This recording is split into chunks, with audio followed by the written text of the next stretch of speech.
Anthony took my keys. He says I'm medically unfit to drive. Those were the words that finally broke the silence. My name is Kiara. I am 26 years old. On a Tuesday afternoon, I was walking along the dirty shoulder of Route 9. Cars were flying past me at 60 miles per hour, kicking up dust and gravel. My 2-year-old son, Noah, was strapped heavily to my chest. My legs were shaking, but I kept walking. I had to keep walking. Suddenly, a large truck slammed onto the gravel ahead of me. The tires screeched. I knew that truck. My father jumped out. He is the police chief in our town. In that moment, he didn't look like a tough officer. He looked like a terrified parent. Kiara, he shouted, running toward me. He grabbed my shoulders. What are you doing? Where's your vehicle? I couldn't lie anymore. I was too tired to make up an excuse. I looked him in the eye and whispered the truth. Anthony took my keys, Dad. He said I'm not allowed to leave the house.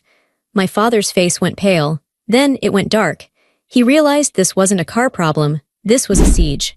But before I tell you how everything flipped, like and subscribe, drop a comment. Where are you watching from? Hi, my name is Kiara. I'm 26 years old, and I live in the United States. I sat in the passenger seat of my father's truck. The air conditioning was blasting, drying the sweat on my forehead. My son, Noah, was asleep in my lap. He was heavy, warm, and safe, but I was shivering. My hands were shaking so hard I had to clasp them together between my knees just to keep them still.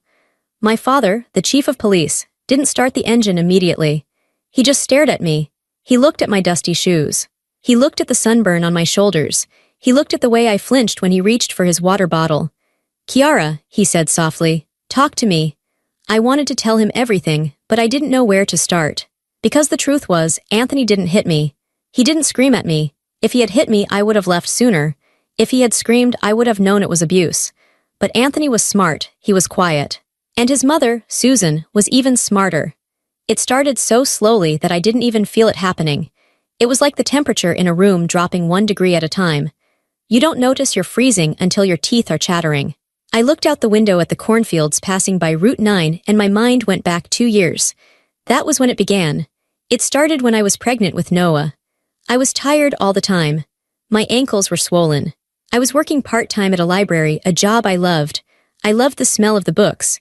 I loved talking to the regulars. It was my own money, my own world. One night, Anthony came home with takeout. He set the table. He lit a candle. He looked so caring, so perfect. Babe, he said, pouring me a glass of water.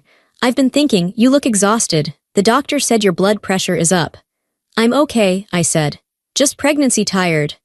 I don't want you to be just okay, he said. He took my hand across the table. His grip was warm. I want you to be safe. My mom and I were talking. We think you should quit the library. Just until the baby comes, you need to rest. But I like the library, I said, and I like the extra money. We don't need the money, Anthony said. I got that raise, and my mom said she'd come over more to help with the house. You shouldn't be on your feet. Please, Kiara, do it for the baby. That was the first key. Do it for the baby. So I quit. I thought I was being a good mother. I thought I was lucky to have a husband who wanted me to rest. Then Susan started coming over. At first it was once a week. Then it was 3 times a week. Then it was every day. She didn't knock. She had a key. Anthony gave it to her without asking me. I just gave Mom a key for emergencies. He had told me casually one morning while brushing his teeth. In case you go into labor and I'm at work. It made sense. Everything they did always made sense. But then Susan started changing things. I would come into the kitchen and find my spices rearranged. I would find my laundry folded but put in the wrong drawers. I'm just helping, she would say with a tight smile. You're so big now, Kiara, you shouldn't be bending down. After Noah was born, the fog got thicker. I was sleep deprived. I was emotional. I was trying to figure out breastfeeding and sleeping schedules. One afternoon, about 3 months after Noah was born, I couldn't find my debit card. I looked everywhere. I looked in my purse, on the counter, in the diaper bag. I called Anthony at work, panicked. Anthony, I can't find my card. I need to go buy diapers. Oh, he said, his voice calm. I have it, honey. You have it? Why? I noticed you were spending a lot on random things at Target, he said. You're stressed, you're not sleeping. Mom said she saw packages arriving every day. I think it's better if I manage the finances for a while, just until your hormones settle down. Just until your hormones settle down. I felt a flash of anger. I'm not crazy, Anthony. I just bought onesies. I know, babe, I know, but we need to save for Noah's college. I'm just trying to protect our future. If you need anything, just ask me, or ask Mom. She can pick it up for you. I argued, I cried. But he didn't budge. He just kept saying he was doing it for me. He made me feel guilty for wanting control over my own money. He made me feel like a brat, so I stopped asking. Then it was the car. I had a Honda CR-V. It was mine. I bought it before we got married. It was my freedom. 6 months ago, I got a flat tire. It was a simple flat. I called Anthony. He came and changed it. But the next morning, the keys were gone. Where are my keys? I asked. The car needs work, Anthony said. The axle looked bent. It's not safe to drive with nowhere in the back. Okay, I said. When will it be fixed? I'm waiting on parts, he said. A week went by, then a month, then 3 months. Every time I asked, there was a new excuse. The mechanic was backed up.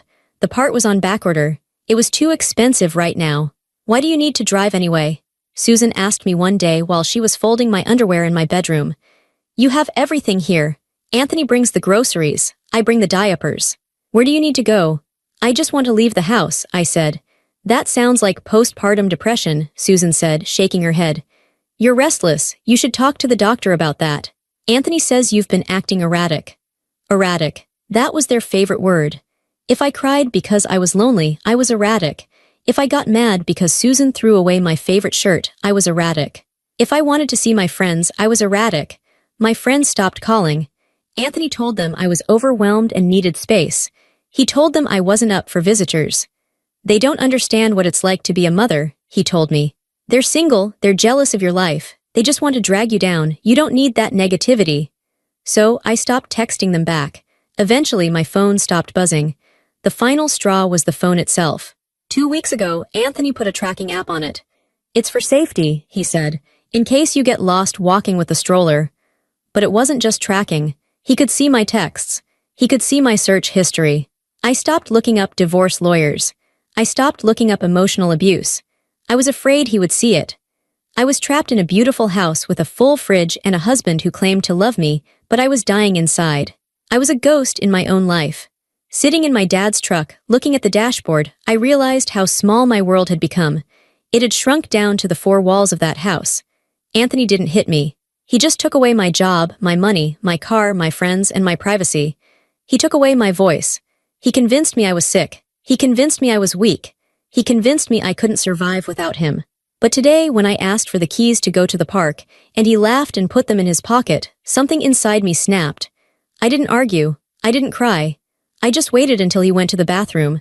I strapped Noah to my chest. I opened the front door, and I started walking. I walked 5 miles before my dad found me. It wasn't one big fight, Dad, I whispered, staring at my hands. It was 1,000 little things. They took pieces of me until there was nothing left. My father sat there in silence for a long time. The only sound was the hum of the engine and the soft breathing of my son. My dad has been a cop for 30 years. He has seen everything. He has seen accidents, robberies, fights. He is a man of action. He likes clear problems with clear solutions. But this was messy. This was family. He turned his body toward me. The leather of the seat creaked. Kiara, he said, his voice very low. I need you to answer some questions, and I need you to be completely honest. Don't protect him. Don't think about his feelings. Just answer me. I nodded. Does he control your access to money? Yes, I said. I don't have a card. I don't have cash. If I need milk, I have to ask him or Susan. Dad's jaw tightened. A small muscle in his cheek jumped.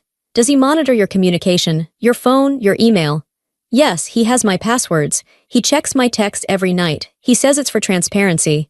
Does he prevent you from leaving the house? The car, I said.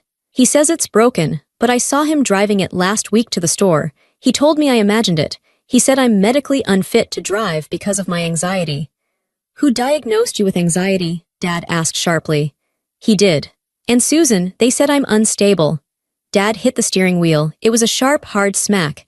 Noah stirred in my lap but didn't wake up. Unstable, Dad repeated. He looked out the windshield, his eyes narrowing.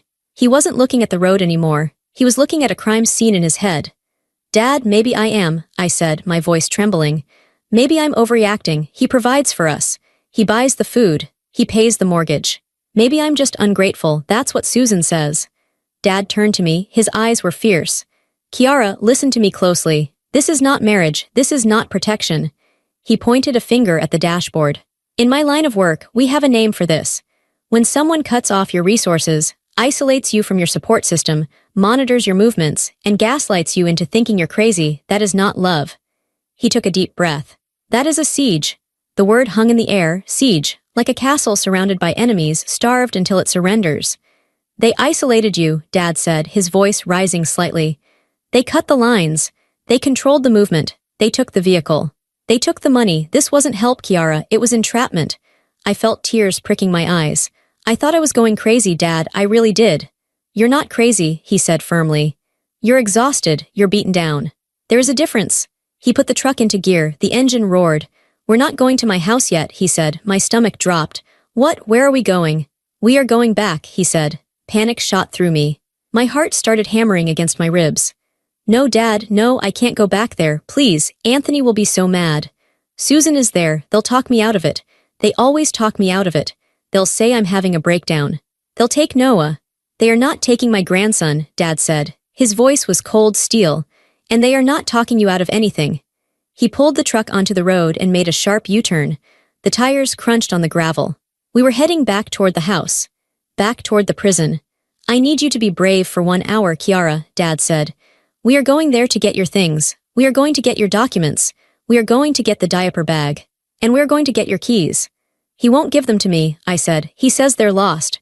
He'll give them to me, Dad said. I looked at my father. He wasn't just my dad right now. He was the chief. He sat straighter. His hands were steady on the wheel. This ends today, he said. You are 26 years old. You are a free citizen. Nobody has the right to lock you in a house. Not a husband. Not a mother-in-law. Nobody. As we drove closer to the house, the dread filled my chest like black water. I knew the script. I knew exactly what they would say. Anthony would look concerned. Susan would look pitying. They would treat me like a hysterical child. Dad, I said, be careful, they lie so well. I know liars, Dad said. I interview them every day. We turned onto my street. The neighborhood looked perfect. Green lawns, white fences, sprinklers hissing in the afternoon sun. It looked like the American dream. But as we pulled into the driveway, I saw the truth. It wasn't a home. It was a stage set. And I was the prop they wanted to keep on the shelf. Anthony's car was in the driveway. Susan's car was right behind it. Dad put the truck in park. He turned off the engine. Do not let them separate us, Dad said. Stay by my side. If they try to take Noah, you step behind me, understand? Yes, I whispered. Dad unbuckled his seatbelt. He looked at me one last time before opening the door. Let's go get your life back. Walking up the driveway felt like walking into a lion's den. My legs felt heavy, like I was wading through mud. I clutched Noah so tight he grunted in his sleep. Dad walked slightly ahead of me. He didn't walk like a guest. He walked like he was serving a warrant. The front door opened before we even reached the steps. Anthony was standing there. He was wearing a polo shirt and khaki shorts. He looked handsome. He looked calm. He looked annoyed, but in a patient way, like a parent dealing with a toddler. Susan was behind him. She was holding a glass of white wine. It was 2 p.m. on a Tuesday. She looked effortless. Kiara, Anthony sighed. He shook his head. We were so worried, I was about to call the police. I brought the police, Dad said. He stepped up onto the porch. He didn't smile. He didn't offer to shake hands. Anthony blinked. He looked at Dad, then at me. Chief, Anthony said, using my dad's title but with a hint of sarcasm. I'm sorry you had to be dragged into this. Kiara is having a day. She stormed out. It's the hormones again. We're trying to get her back on her medication. I'm not on medication, I said from behind Dad. My voice was small, but I said it. See, Susan said. She took a sip of wine. Denial, it's part of the condition. Hi, Frank. Would you like some iced tea? We're just trying to calm everyone down. I don't want tea, Susan, Dad said. I want Kiara's keys. The air on the porch went still. Anthony chuckled nervously. Her keys. Frank, look, the car isn't safe. I told her that. I'm protecting her. The axle. Where is the car? Dad asked. He looked around the driveway. I don't see her Honda. It's at the shop, Anthony said quickly. Jerry's auto. Down on Main. Really? Dad said. Because I passed Jerry's on the way here. The lot was empty. Anthony paused. He licked his lips. Well, maybe he moved it to the back. Look, this is a marriage matter. We appreciate your concern, but Kiara is my wife. I know what's best for her. She's an adult, Dad said. She wants to leave. She needs her keys to leave. If the car is at the shop, give her the receipt. Give her the claim ticket. Give her the house keys so she can come and go. She can't handle the responsibility right now, Susan chimed in. Her voice was syrupy sweet. Frank, look at her, she's dirty, she's sweaty. She walked on the highway with a baby. Does that look like a sane person to you? We took the keys for her own safety. Just like we manage the bills, she gets confused. I'm not confused, I yelled. It surprised me. It surprised them. I walked on the highway because I had no choice, I said, my voice shaking. You trapped me here, you tracked my phone, you took my money. Anthony stepped forward, reaching for my arm. Kiara, stop yelling, you're scaring Noah. Give me the baby, you're hysterical. Dad's arm shot out. It was a fast, hard barrier between Anthony and me. Don't touch her, Dad said. His voice dropped an octave. It was the voice he used when a suspect was about to run. This is my house, Anthony said, his face reddening. And that is my son, you can't just come here and dictate things. Actually, I can, Dad said. Because what I'm hearing isn't a marriage dispute. What I'm hearing is coercive control. I'm hearing unlawful restraint. That's ridiculous, Susan laughed. We're family. Where are her keys? Dad asked again. He spaced the words out. Where are her keys? Anthony crossed his arms. He leaned back against the doorframe. He thought he still had the power. He thought because he was the husband, he was the law in this house. I don't know where they are, Anthony lied. She probably lost them. She loses everything. Check your pockets, Dad said. Excuse me, check your pockets, Anthony. I will not, Anthony spat. This is harassment. Kiara, Dad said, not taking his eyes off Anthony. Go inside. Pack a bag, pack for a week. Clothes for you, clothes for Noah. Get your documents, birth certificates, social security cards, passport. I don't know where they are, I said. Susan keeps them in the safe. Dad looked at Susan. Open the safe, he said. I forgot the combination, Susan said, looking at her nails. Dad pulled out his phone. Okay, he said calmly. Then I'll call a unit. We can do this as a civil standby. I'll have 2 officers here in 10 minutes to supervise her retrieving her property. And if you refuse to hand over her identification documents, that's theft.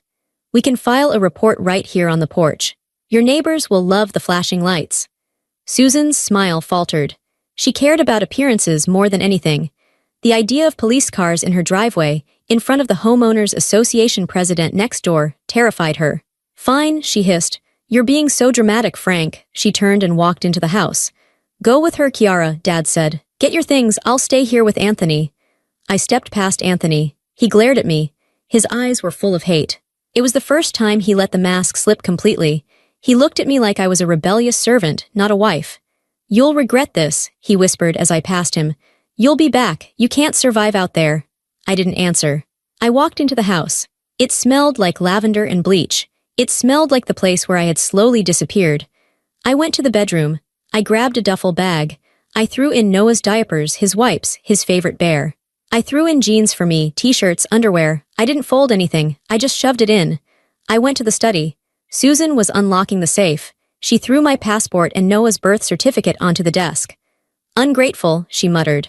We did everything for you, we gave you a beautiful life, and you throw it away because you're selfish. I grabbed the papers. My hands were shaking, but I held them tight. I didn't want a beautiful life, I said to her back. I wanted my life. I ran back to the front door. Dad was still standing there, a wall between Anthony and the world. I got them, I said. Good, Dad said. Let's go. But Anthony moved. He stepped in front of the stairs. He blocked the path to the truck. Kiara can leave, he said. His voice was shaking with rage now. If she wants to ruin her life, fine, but she is not taking my son. The air grew heavy. The birds stopped singing. It felt like the world had frozen. He is my son, Anthony said. I am his father. I do not consent to him leaving this property. He looked at me. Put him down, Kiara. Give him to my mother. You can go play victim at your dad's house, but Noah stays here where he's safe. I held Noah tighter. He was waking up now, lifting his head, looking around with sleepy eyes. No, I said. Give him to me. Anthony stepped forward, his hand reaching out. Dad moved faster than I thought a man of his age could move. He stepped right into Anthony's space. He didn't touch him, but he was close enough that Anthony had to step back. Back off, Dad said. It wasn't a request. This is kidnapping, Susan shrieked from the doorway. She had her phone out. I'm recording this. You're kidnapping my grandson. Frank, you can't do this. Anthony pointed a finger at Dad's chest. She is mentally unstable. If you let her take him, I will sue you. I will have your badge. I will tell the court you aided a kidnapping. My heart was pounding so hard I thought I might faint. The legal threats terrified me. Anthony always sounded so sure, so knowledgeable. He made me feel like I was always breaking rules I didn't understand. Dad, I whispered. Can I take him? Is it legal? Dad didn't look at me. He kept his eyes locked on Anthony. Are you divorced, Anthony? Dad asked. What? No. Is there a custody order signed by a judge? No, but is there a court mandate restricting her access to the child? She's unfit. That's not what I asked, Dad barked. Is there a signed court order? No, Anthony yelled. Then both parents have equal rights, Dad said calmly. She has just as much right to take him as you have to keep him. It is not kidnapping for a mother to take her child out of a dangerous environment. Dangerous? Anthony laughed. Look at this house, it's perfect. She's the danger. Dad lowered his voice. It became deadly quiet. Let's talk about danger, Anthony. Let's talk about the law. Dad held up one finger. Withholding her keys to prevent her from leaving, that is unlawful restraint. In this state, it's a Class A misdemeanor. He held up a second finger. Blocking her movement, preventing her from walking out that gate, that is false imprisonment. He held up a third finger. You lied to a police officer about the location of her vehicle. You said it was at a shop that I know is empty. Obstruction of justice. He took a step closer to Anthony. And if you put one hand on her to try and physically take that child from her arms, I will arrest you for domestic assault right here on your own front lawn. And I will make sure you spend the night in a cell with men who don't like men who bully women. Anthony's face went white. His confidence cracked. He looked at Susan, but she had lowered her phone. She looked scared. They were bullies. And bullies only understand strength. They thought they could use words and rules to trap me. They didn't realize that my father knew the rules better than they did. You're bluffing, Anthony whispered, but his voice was weak. Try me, Dad said. Touch her, see what happens.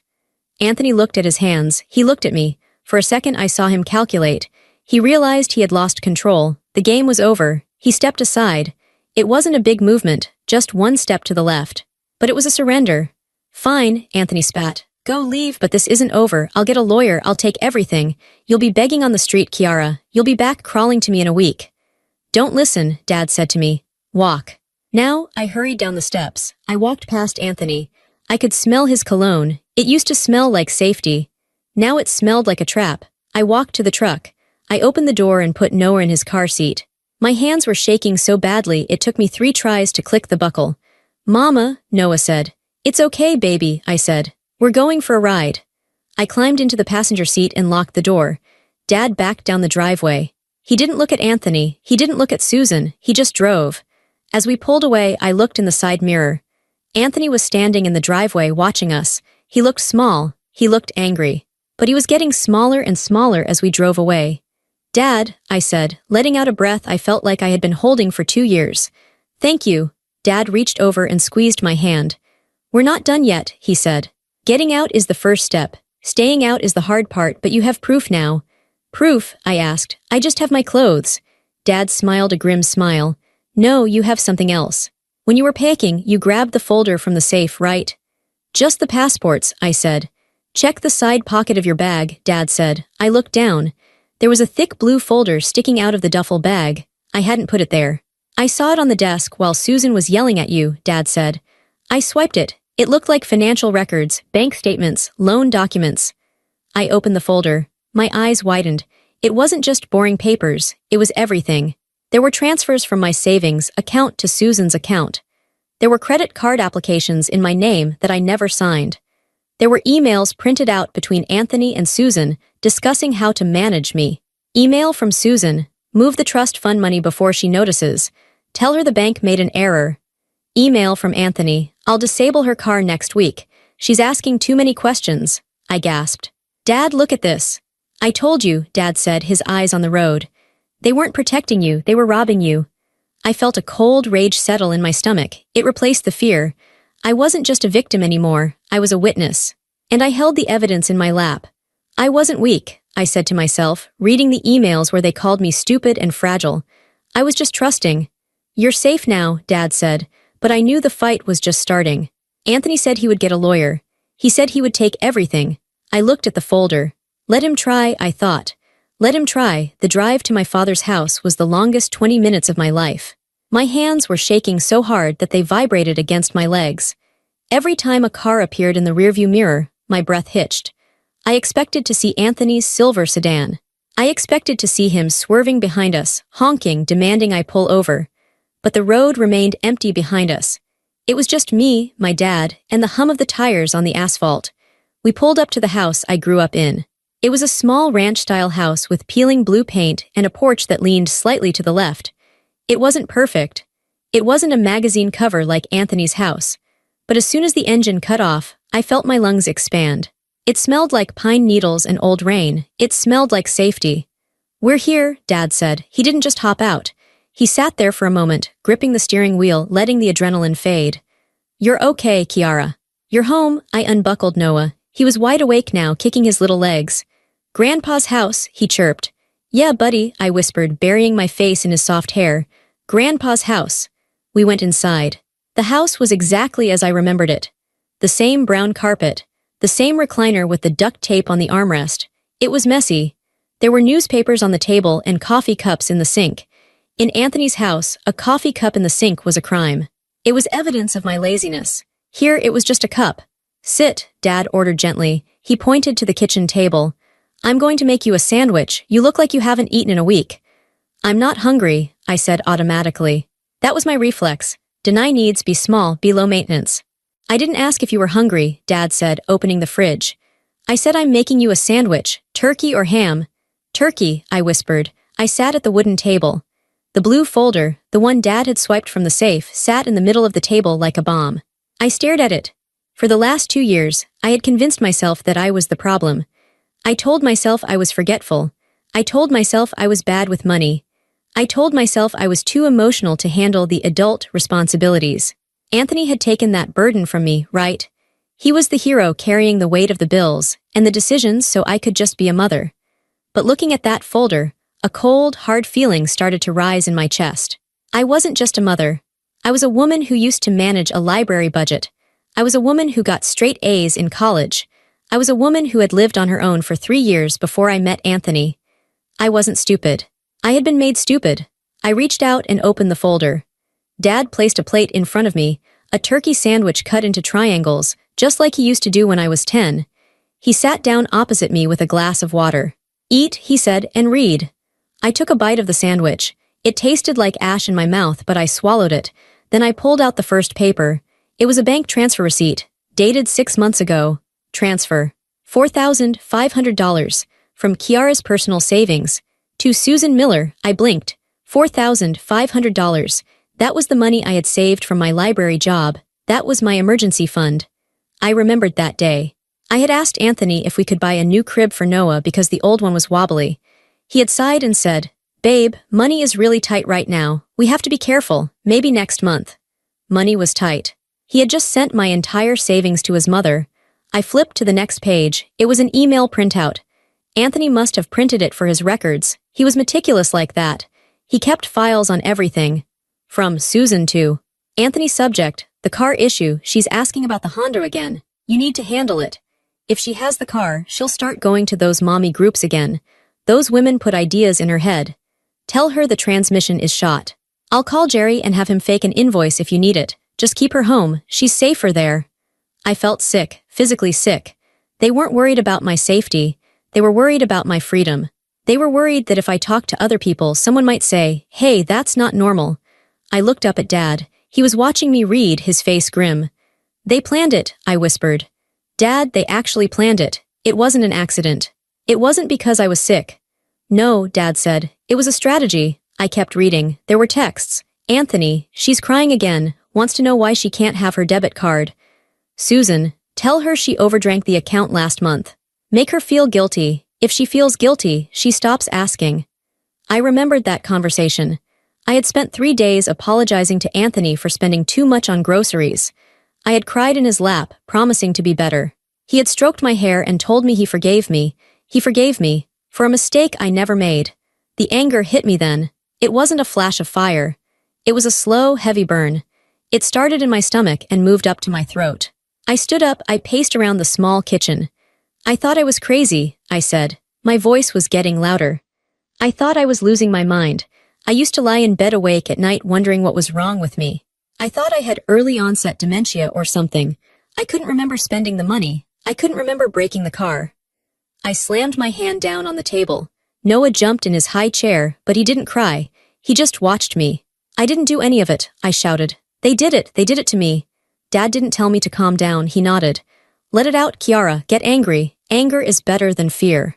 Anger gets things done. I grabbed the papers and spread them out on the table.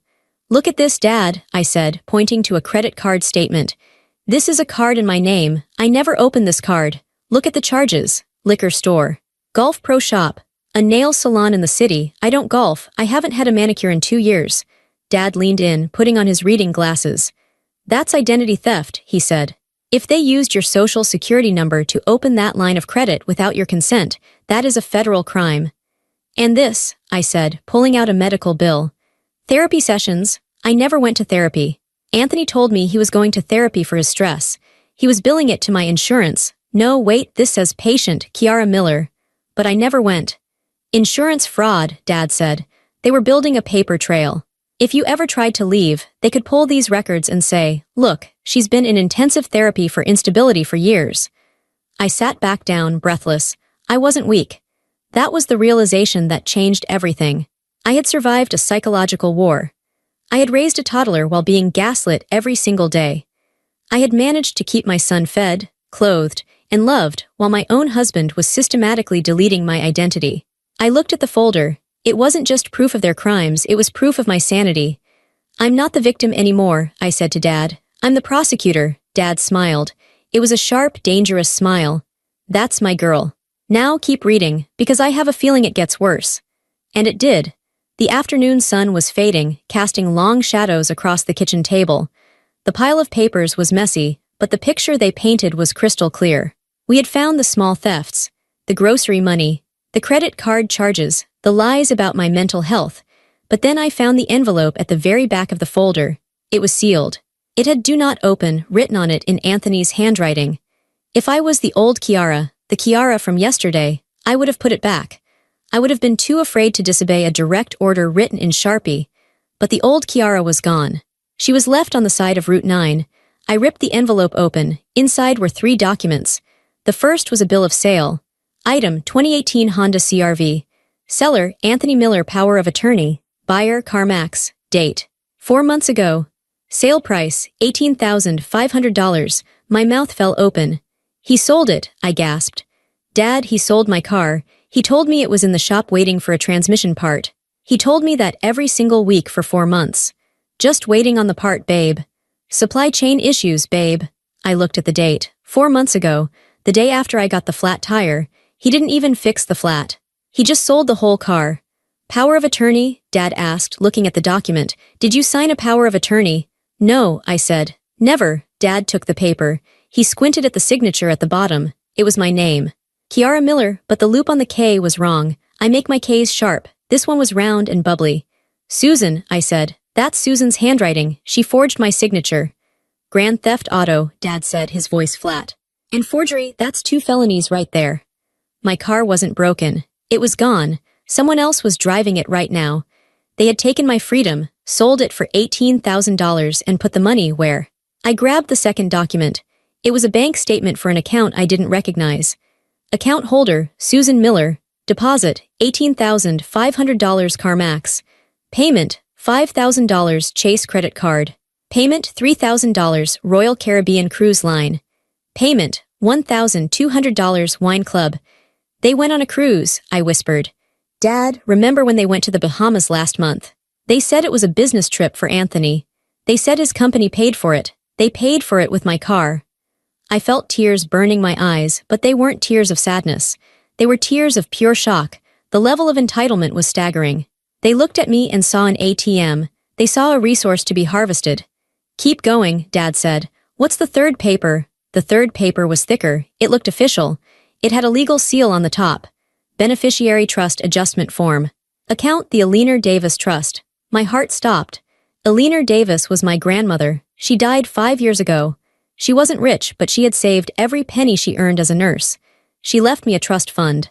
It wasn't millions, but it was significant. It was supposed to be $40,000.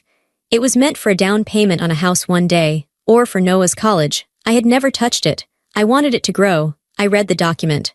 Request for full liquidation. Reason, medical emergency/hardship. Amount withdrawn, $41,200 closing balance. Deposit to joint checking Anthony and Kiara Miller. I scrambled for the joint checking statement in the pile. I found it. There was the deposit, $41,200, and the very next day a transfer out.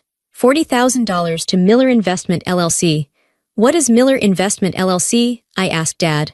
I don't know, Dad said, but I can guess who owns it. He pulled out his phone and opened a browser. He typed in the Secretary of State's business search. Here it is, Dad said. Miller Investment LLC. Registered agent Anthony Miller, address his house.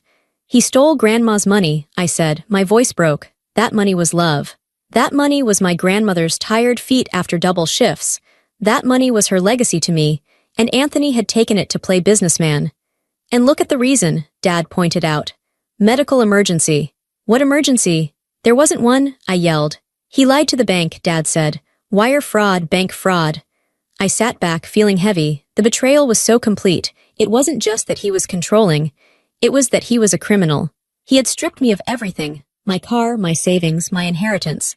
If I had stayed another year, I would have been destitute. I would have been 40 years old with zero credit, zero assets, and zero history. I would have been completely trapped. I owe $40,000 somewhere, I realized suddenly. Dad, if he took the money, did he pay the taxes? Did he wait? I shuffled the papers again. I found one last document stuck to the back of the trust fund paper.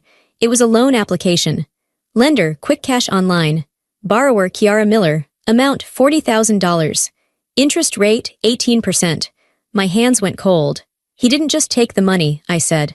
He took out a loan in my name too. A high-interest loan, $40,000. Why would he do that if he already stole the trust fund? Dad looked at the dates. He stole the trust fund a year ago, Dad said. He probably spent it, bad investments, gambling, who knows. Then he needed more money, so he took out a loan in your name to cover his tracks or to pay off his own debts. I'm in debt, I said. I'm 26 and I'm $40,000 in debt to a loan shark company, and I don't have a car and I don't have a job. I put my head in my hands. The weight of it was crushing. Dad, how do I fix this? My credit is ruined. I can't rent an apartment. I can't get a car loan. They destroyed me. Dad reached across the table and pulled my hands away from my face. They didn't destroy you, he said sternly. They tried to bury you. But they forgot one thing. What? They forgot that you are a fighter, and they forgot that your father is the police chief. He stood up and walked to the wall phone, the old landline he still kept. What are you doing? I asked. I'm calling the district attorney, Dad said. I'm not calling as a father. I'm calling as an officer who has just uncovered a massive fraud ring operating out of 124 Oak Street. He dialed the number. But Dad, I said, Anthony is coming. He said he would come.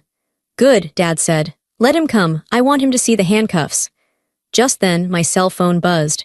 It was the first time it had buzzed in weeks because Anthony usually kept it. I had grabbed it from the counter when I ran. I looked at the screen. Incoming call, Anthony. I stared at it. The name used to make me smile, then it used to make me nervous. Now it just made me sick.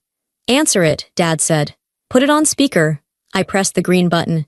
Kiara, Anthony's voice filled the kitchen. He sounded different. He wasn't using his soft, manipulative voice. He sounded panicked. I'm here, I said. You made a big mistake, Anthony said. You took a folder from my office. That's theft, Kiara. That's my property. It contains sensitive business information. It contains my bank statements, I said, and my trust fund records. There was a silence on the line. A long, heavy silence. You don't understand what you're looking at, Anthony said quickly. Those are drafts, hypothetical plans. I was moving money around to maximize interest rates for us. For our future. You sold my car to CarMax, I said. Is that a hypothetical plan? Because I'm pretty sure CarMax has the title. I did that for you, Anthony screamed. He lost his cool. The car was unsafe. I was going to buy you a Volvo, a safer car. I was waiting for the right deal. You spent the money on a cruise with your mother, I said. You ungrateful little. Stop, Susan's voice came on the line. She must have been listening. Kiara, darling. Listen to me. You're confused. You're having an episode. Bring the folder back. We can sit down and have wine and talk this over. We love you. We just want to help you understand the finances. You're not good with numbers, remember? I'm good with numbers, I said. I'm looking at the numbers right now, and the numbers say you are thieves. We are coming over, Anthony said. His voice was low and threatening. We are coming to get Noah. And we're coming to get that folder. If you don't give it to us, I'm calling the police and reporting you for domestic theft. Come on over, Dad shouted from the other side of the kitchen. The coffee is on. Anthony hung up. I looked at Dad. They're coming. Let's get ready, Dad said. The sun had gone down. Outside, the crickets were chirping, oblivious to the war that was about to happen in my father's living room. Dad didn't call his deputies yet. He said he wanted to give Anthony one chance to hang himself. If we arrest him now, Dad said, it goes to court. It takes months. Lawyers get involved. He might get bail.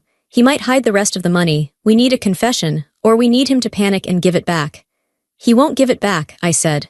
He's too greedy. He's a coward, Dad corrected. Bullies are always cowards when the victim stands up. We waited. I put Noah to sleep in the back bedroom, my old room. I put a chair under the doorknob just in case. At 8:30 p.m., headlights swept across the front window. I sat on the couch. Dad sat in his recliner. The blue folder was on the coffee table between us. The knocking wasn't polite. It was pounding. Dad got up and opened the door. Anthony and Susan stormed in. They didn't wait to be invited. They marched into the living room like they owned it. Anthony looked disheveled. His hair was messy. He was sweating. Susan looked perfect as always, but her eyes were darting around the room, looking for the folder. She spotted it immediately. There it is, she said, reaching for it. Don't touch it, I said. I didn't shout. I didn't stand up. I just said it. Susan froze. She looked at me. She wasn't used to me speaking like that. She was used to me shrinking. Kiara, Anthony said. He tried to put on his reasonable husband face. This has gone far enough. You've had your tantrum. You've upset my mother. Now, give me the papers, get Noah, and let's go home. I'm willing to forget this ever happened. You're willing to forget? I laughed. It was a dry, hollow sound. I bet you are. I picked up the folder. I know about the car, Anthony. I know about the trust fund. I know about the loan. Anthony's face twitched. I told you, those are complex financial maneuvers. You don't understand business.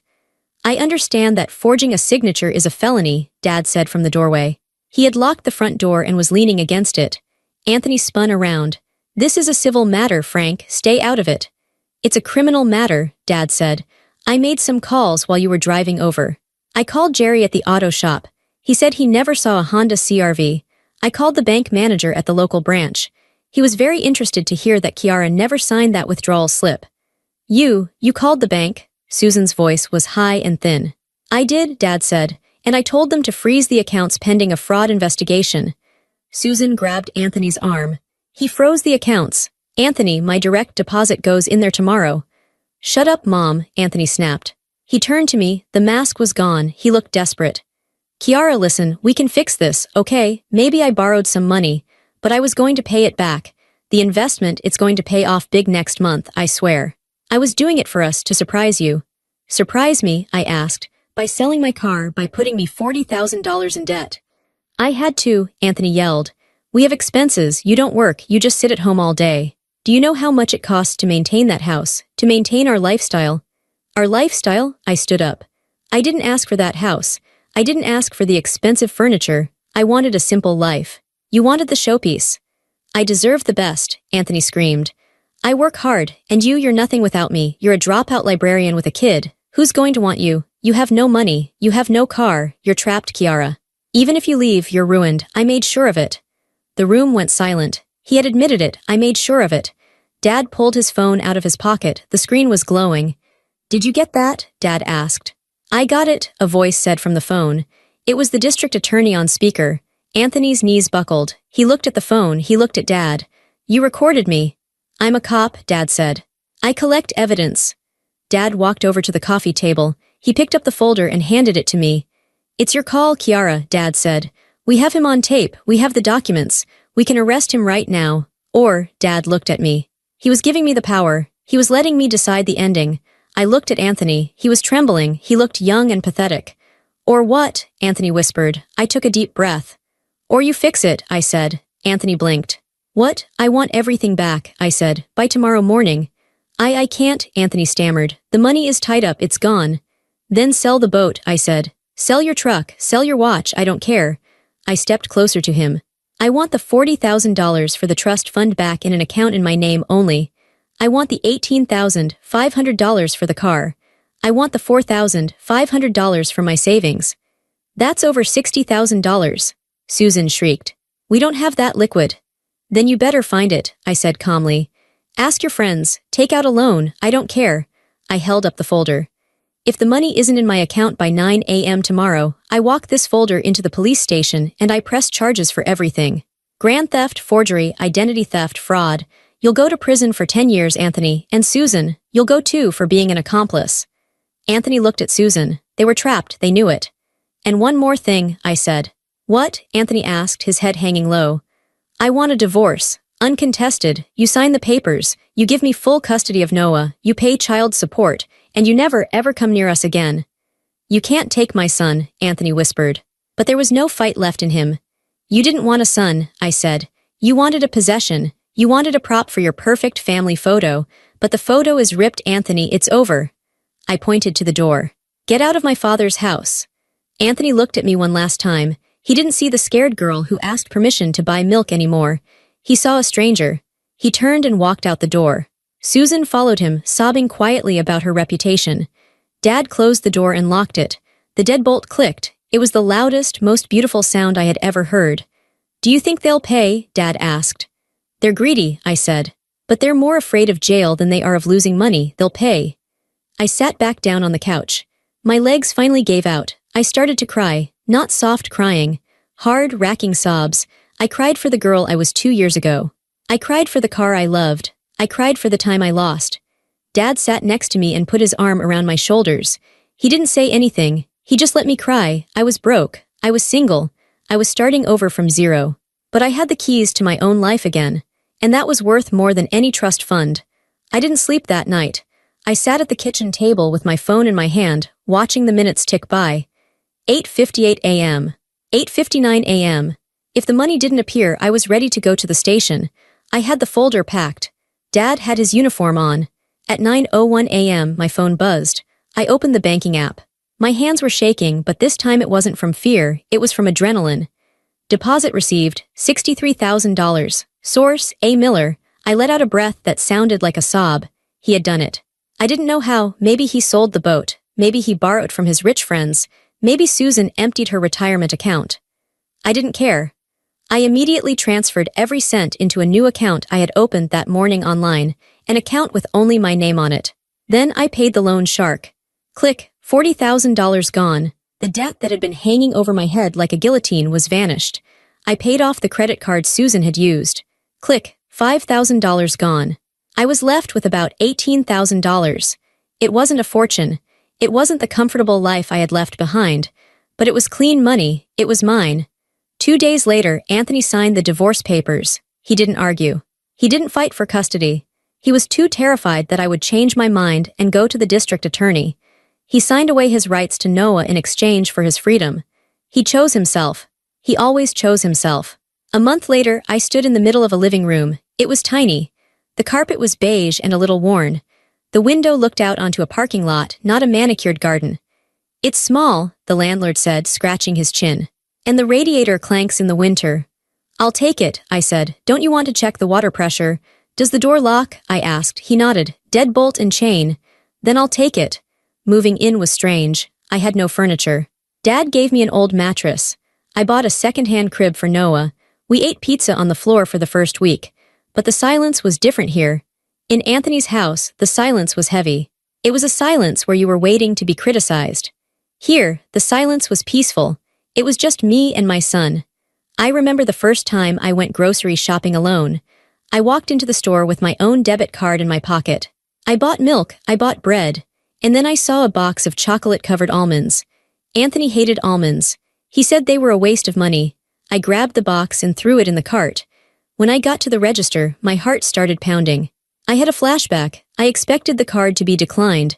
I expected a text from Anthony asking what I was buying. I swiped the card. Approved. I walked out to the parking lot. I didn't have a car yet. I was saving for a used sedan, so I walked to the bus stop.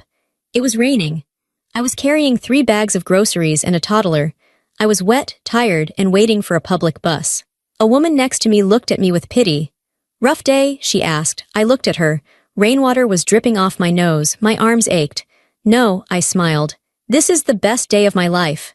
She looked confused, but I didn't explain. She couldn't understand. I wasn't just waiting for a bus. I was standing on my own 2 feet. Susan disappeared.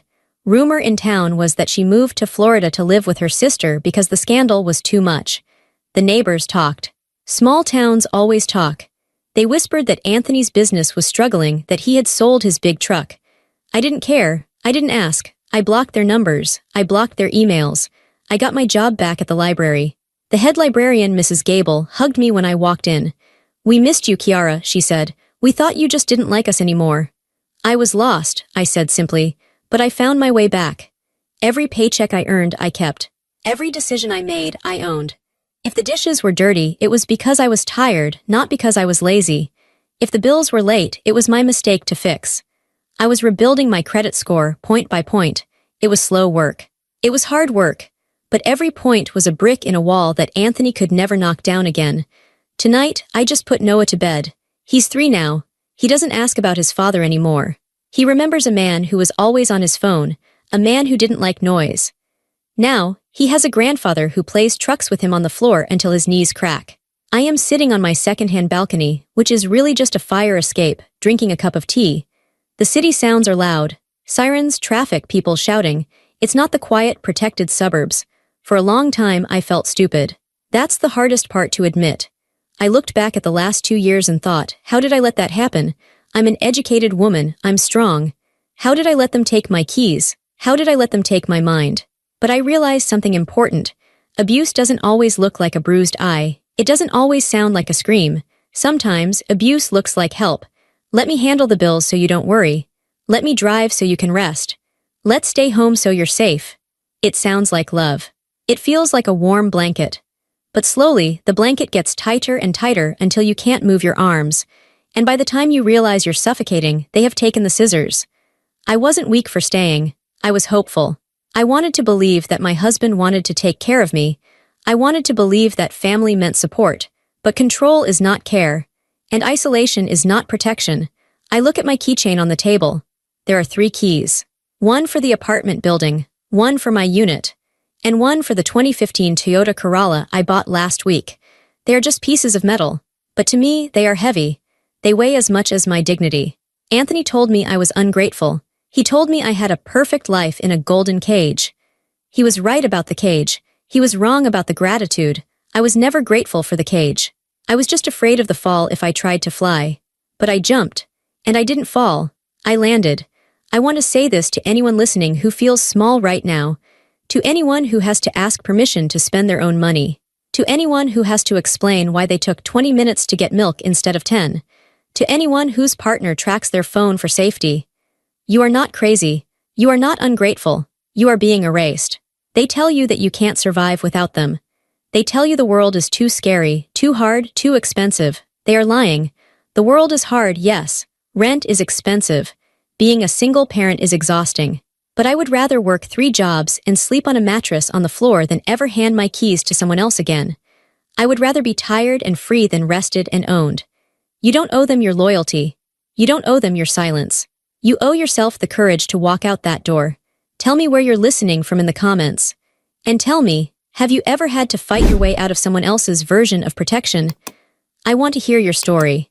Because telling it is the first step to being free.